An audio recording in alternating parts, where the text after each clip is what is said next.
Europe has cities that look like paintings. Paris with its charming cafes, Rome with its ruins, Prague with bridges that look like something out of a dream. But not every place on the continent was born to shine. A few hours by train from Brussels, there is a city that has earned a title that is not enviable. Its name is Charleroi, a place that was once rich, powerful, and full of industry. Today, it is remembered for its abandoned buildings, high crime rate, and a charm that, unfortunately, no one has yet discovered.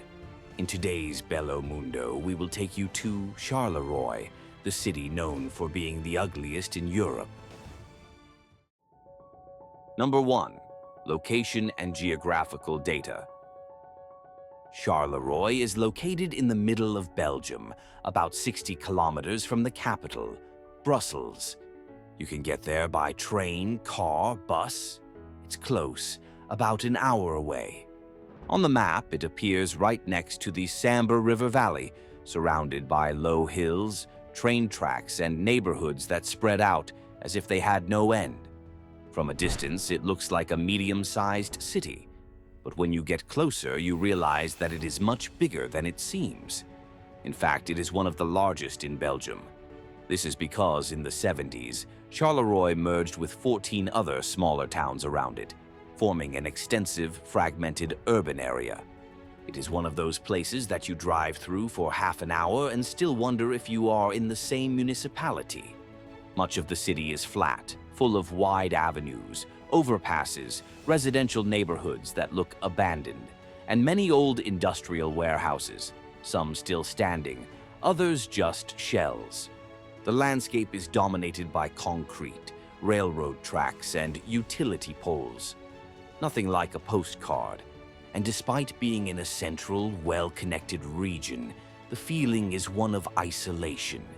It's as if the city were there, halfway there, but forgotten in time. But it wasn't always like this. There was a time when all this was synonymous with progress. Number 2. History. Before being called ugly, Charleroi was called promising. At the end of the 19th century and beginning of the 20th, this place was one of Belgium's engines. An industrial city that was growing at a rapid pace, with coal mines, power plants, glass and steel factories, and thousands of workers circulating every day. There was so much smoke rising from the chimneys that the region became known as Pays Noir, the Black Country, because of the soot that covered everything. But along with the dirt came money. The mines employed people from all over the country, the railroads carried production to all corners of Europe, and the working-class neighborhoods spread at an impressive speed. Charleroi grew like few others. It became a symbol of progress, with trains arriving, trams circulating, and factories operating day and night. The center was bustling, full of shops, cafes, cinemas, people buying and selling.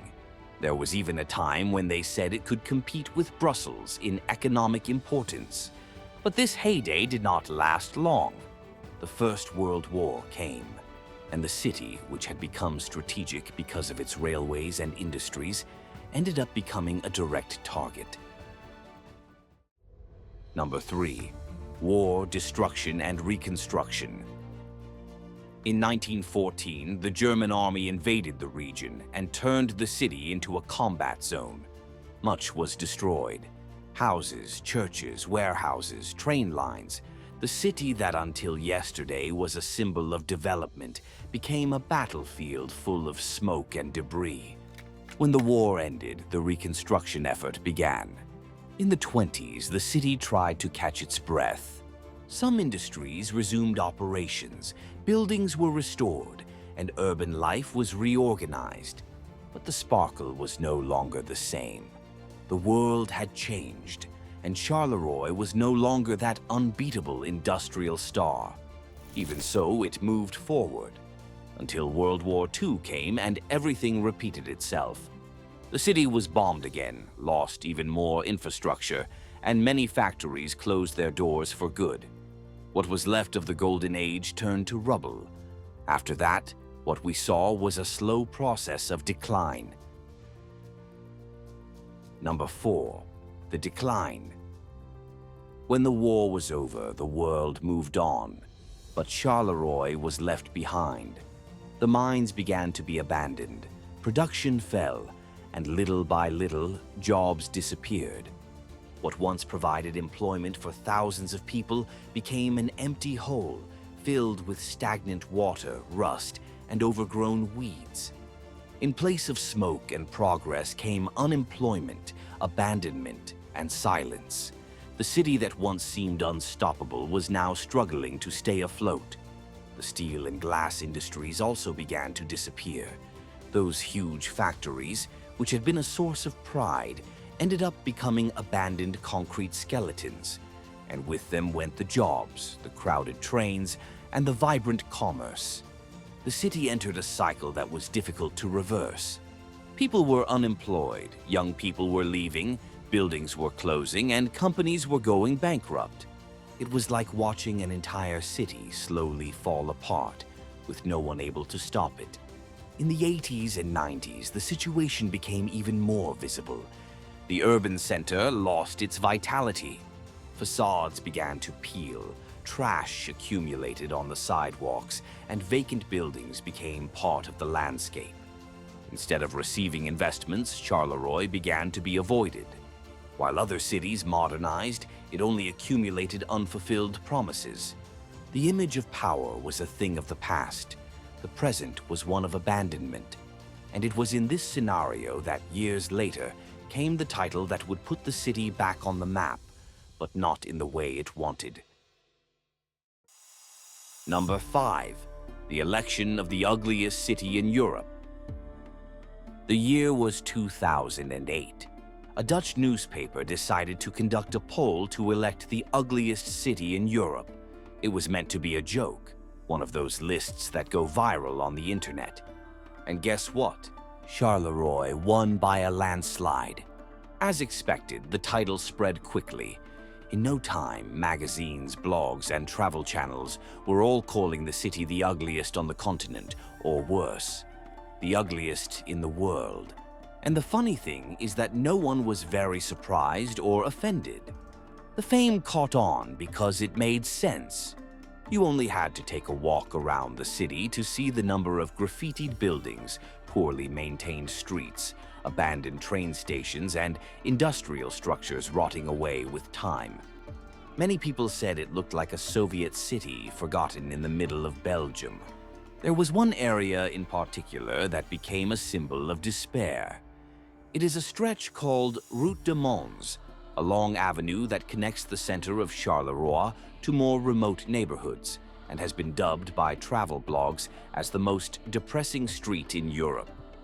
The landscape there is a parade of closed warehouses, empty buildings, vacant lots, and not a soul walking on the sidewalk. Even during the day, the place looks like nighttime. And as if the visuals weren't enough, there was another factor that fueled this reputation: the feeling of insecurity. Number 6. Crime. It's not just the appearance that weighs heavily. Charleroi also has one of the highest crime rates in Belgium. And that's no exaggeration. The data itself shows it. According to the website Numbeo, which compiles statistics based on residents' perceptions, the city has a crime rate above 64 points. It works like this. Each city receives a score from 0 to 100, where the higher the number, the worse the perceived level of crime. If a city has 10 points, it is seen as extremely safe. If it has 90, it is considered very dangerous. Most of the world's capitals usually score between 40 and 60 points. For comparison, Paris in France scores just over 59 points. Berlin, Germany, scores around 44 points. In other words, Charleroi has one of the worst scores on the continent, and this is reflected on the streets. Residents report thefts, assaults, vandalism, trafficking of illicit substances, and entire neighborhoods where even taxis avoid entering. Some streets empty out when it gets dark. Some shops close early, and some people have simply gotten used to living with a constant sense of alertness. And along with the violence comes neglect. Broken sidewalks, abandoned buildings, unlit streetlights, unkempt squares. In certain blocks, the city seems forgotten, as if someone had pressed the pause button and left. And the most curious thing is that Charleroi is not a remote place. It has an airport, connections to the capital, and a train line crossing the center. But despite all this infrastructure, what stands out most is the feeling that everything has been left behind. However, this bad reputation has unexpectedly become the city's biggest attraction. Number 7. Ugly tourism. It may seem absurd, but after being crowned the ugliest city in Europe, Charleroi has become a tourist destination, but not in the traditional way. It's not the kind of place where you visit museums, cathedrals, viewpoints, or botanical gardens. What attracts people here is just the opposite. The city has become a reference in so-called ugly tourism, which takes visitors to the most degraded corners of a place. And let's face it, this city delivers everything at once: urban abandonment, high crime, unfinished buildings, and that air of a city that has simply stopped trying. And it was precisely this combination of ruin and contrast that attracted a new type of visitor, the tourist of the absurd. That's when a local artist, Nicolas Buissard, decided to take the fame seriously. He created Charleroi Adventure, a guided tour of the ugliest spots in the city. And yes, it's exactly what it sounds like. The itinerary takes in abandoned places, warehouses overgrown with weeds, and everything that is worst in terms of beauty. All organized with a map, guide, and even ironic comments along the way. At first, the authorities hated the idea. They thought it only reinforced the stigma of the city. But the tour became a success. It started appearing on alternative blogs, travel articles, and internet forums. People from all over the world began to visit to see if it was really ugly. If it couldn't compete with Bruges or Vienna, it at least found a way to be remembered. And in the midst of ugliness, money began to circulate, curiosity, and even a certain ironic pride. Number 8. The city's most famous ruins. One of the best known is the old cooling tower, which was part of a decommissioned thermoelectric power plant. From the outside, it looks like a chimney from a post-apocalyptic movie. Inside, it has become an urban photography backdrop, with moss climbing up the walls and standing water covering the floor. There was a time when you could even go inside. Many people did so just to take a selfie in the middle of the abandonment. Then they closed off access, but the image remained. Another classic spot is the Ghost subway station. It was built in the 70s, with ambitious plans to modernize the city's transportation. But the project stalled halfway through. Today, there is an entire line that has never been used. Several stations are ready, but no trains run on them. Everything is locked, empty, dark. The most famous of these is Pidge's, where the platform was completed, but the tracks never arrived. There is also the building of the old electric company, covered in graffiti with broken glass and smashed windows. And you can't leave out the famous Rockerill building, which was once a steel factory and is now used as an alternative cultural center, with parties, concerts, and urban art exhibitions. It's the kind of place that tries to recycle the past, even if the setting still carries the weight of a city that fell by the wayside. These structures are scattered throughout several neighborhoods. Number 9. The attempt to start over. After decades of accumulating ruins and negative statistics, Charleroi began to try to change course, slowly, at a pace that was possible. But it began. In recent years, the city has launched a series of urban revitalization projects. Some buildings were demolished, others began to be restored. The banks of the Sambre River, which were once full of debris and neglect, underwent a general cleanup. Today, there is a boardwalk, a bike path, and new lighting. Simple things, but they change the face of the place. In the center, more modern commercial areas have emerged, such as the Rive Gauche shopping mall, which has helped to shake up the local economy. And amazingly, it worked. Traffic increased, new stores opened, and the central region began to receive more people, including tourists who arrive at the airport and decide to spend a night or two in the city before continuing their journey. Speaking of which, the airport has also become a key part of this process. It is the second busiest in Belgium, second only to Brussels. Many people who travel with low-cost airlines end up landing there, and this has generated a kind of collateral tourism. People who never even thought of visiting this place, but end up getting to know it simply because they are passing through. In addition, policing has increased in the most critical areas, with more frequent patrols and surveillance cameras scattered at strategic points. It didn't solve everything, of course, but it helped to curb the feeling of widespread abandonment. Little by little, the city is trying to rebuild its self-esteem. It has begun to explore its own culture more, make room for street art, invest in local events, and reclaim some public spaces. There is still a lot to be done.